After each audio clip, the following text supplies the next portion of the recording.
So, I don't know where I'm going to go with this video whatsoever, but I want to start this by, I'm going to preface it by saying essentially that it's my choice. I'm weak.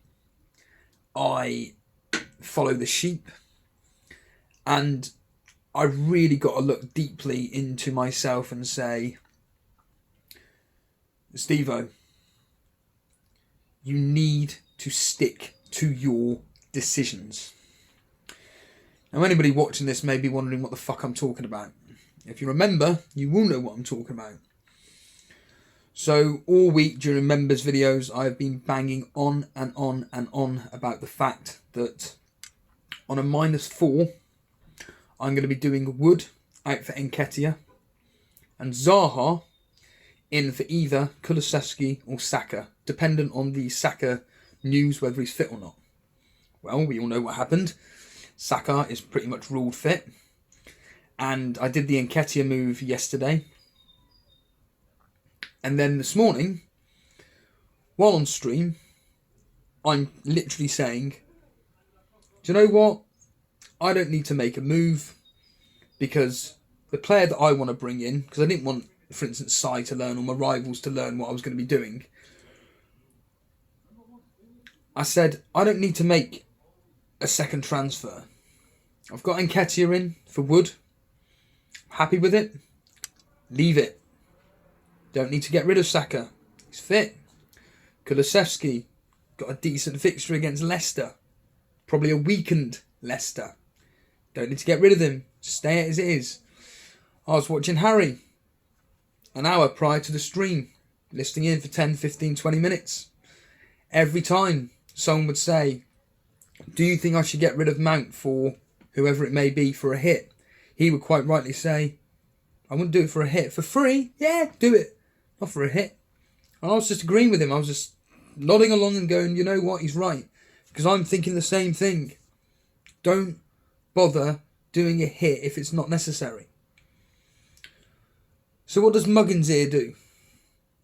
Well, knowing what other large content creators were doing, what the popular opinion was on Twitter, which was essentially getting in Coutinho, Muggins here sees what Sai has got in his team and thinks, do you know what?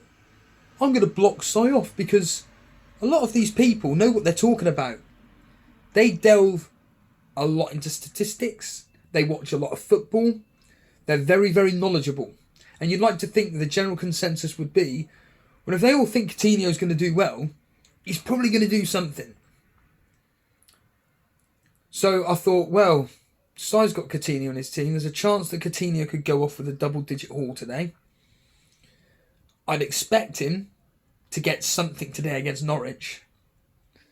So do you know what? To hell with it. Rather than bringing in Zaha, the player that I'd been banging on and on and on about for the whole of the week, I decided to change that to Coutinho, literally lastsecond.com, and bring Coutinho in for Kulusevski. Lo and behold, what happens? Stevie boy here, Jinx, Mr. Jinx. Coutinho does nothing. I see Zaha didn't start, comes off the bench and scores. And I just can't get my head around the, I don't know what you'd call it, the jinxing that I seem to have on everything. For argument's sake, you've got the likes of, swear it, sorry, I've just got the Leeds game on. This is supposed to be a really serious video, and I've got the Leeds game on, and we had a Leeds attack, one-on-one. All he had to do, all Rodrigo had to do was square it to his right, and Rafinha was in. Anyhow, so there's Karma Baby. Last week, do you think I should get rid of Kane for a -4 for Ronaldo for the double game week?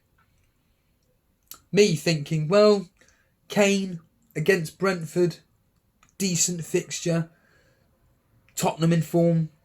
Yeah, I think that Kane will probably get a minimum of a goal, maybe a goal and assist, maybe 2 goals, whatever combination you want.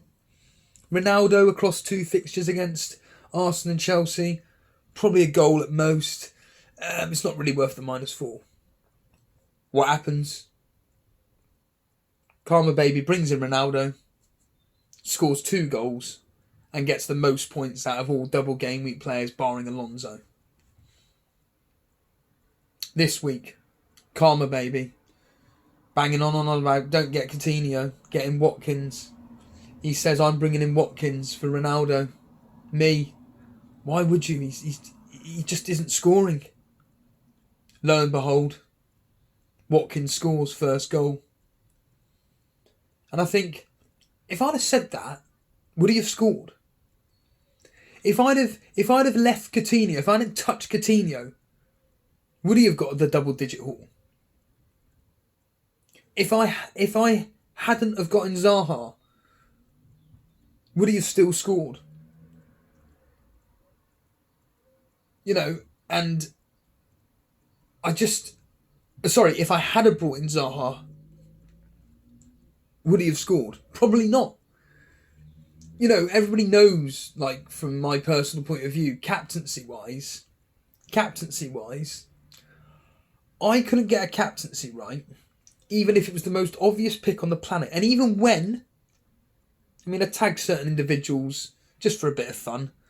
On Twitter early, it was Davey, Mark Southerns, FPL Mate, and FPL Tips. And I just said, I see you've all captained Son. Will enjoy his 2 points, and that's if you're lucky, because I've capped him as well. None of my captains get more than a point.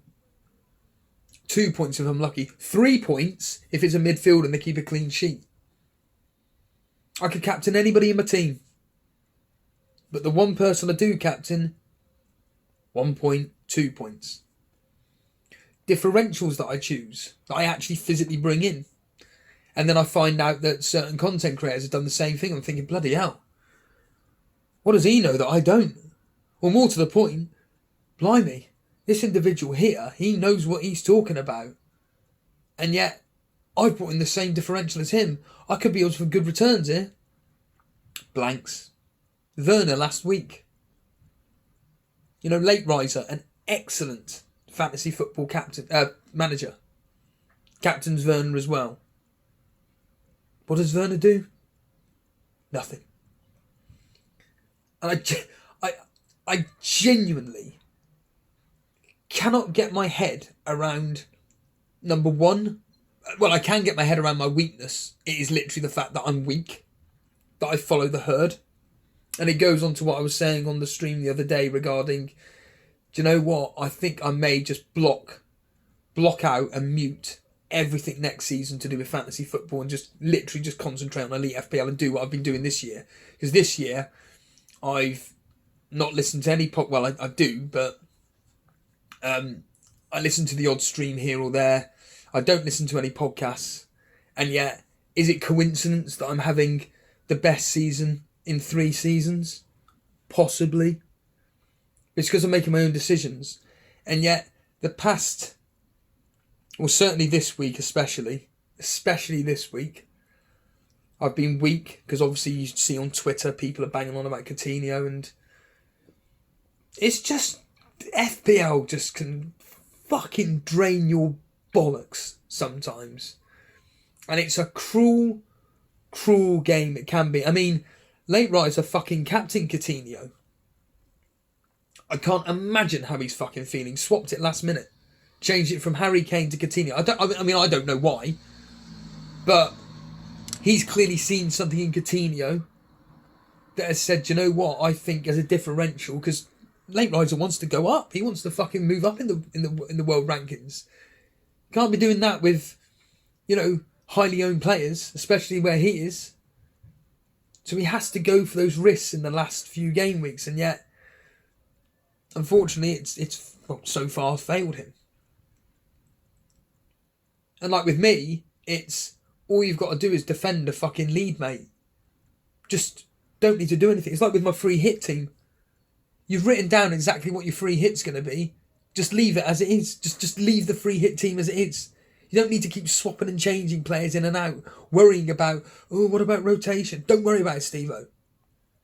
You've written it down, that's what you should do. And I just know, I have this gut feeling that come next week deadline, I'm going to be swapping the odd player here and there and everywhere, rather than just sticking to what I'm doing. And I just cannot believe that I'm just such a fool for just falling foul of my own advice. Just not even listening to myself. Not even actually going, do you know what, Steve-O? You've made a very valid case as to why you want Zaha in your team. You're expecting the game against Southampton to be high scoring. You expect Zaha to be involved. You've already said on members' videos that, guess what? I'm expecting the way Zaha's playing at the moment to be a really, really good pick for the next few weeks. So what do? Bring in Coutinho. It's just fucking bullshit from my point of view. The only reason I'm doing this video is just to get it off my chest, to be honest with you. By tomorrow I've forgotten all about it. But it does really, really kick you in the bollocks when it can do. On the other hand, Burnley win, which means that we're now 5 points clear of Everton, I believe. And I genuinely do think, based on the team spirit that we've got, that we're staying up. When I watch Everton, there's nothing about them where I say they're in it together. We're here to fight for our Premier League survival. We, on the other hand, we've got the fucking bollocks to go, let's just pull through this and be able to do what we do. I genuinely do think under Sean Dyche this wouldn't be happening. The fact that our managerial team at the moment are literally letting our players just without chains on, is it the ball and chain? I'm just so happy that we're able to play football and just enjoy. All the players are allowed to express themselves. I really do think dropping Weghorst, just drop him. And I think just play with the fluent players in Vidra, McNeil, Rodriguez if he's fit next week.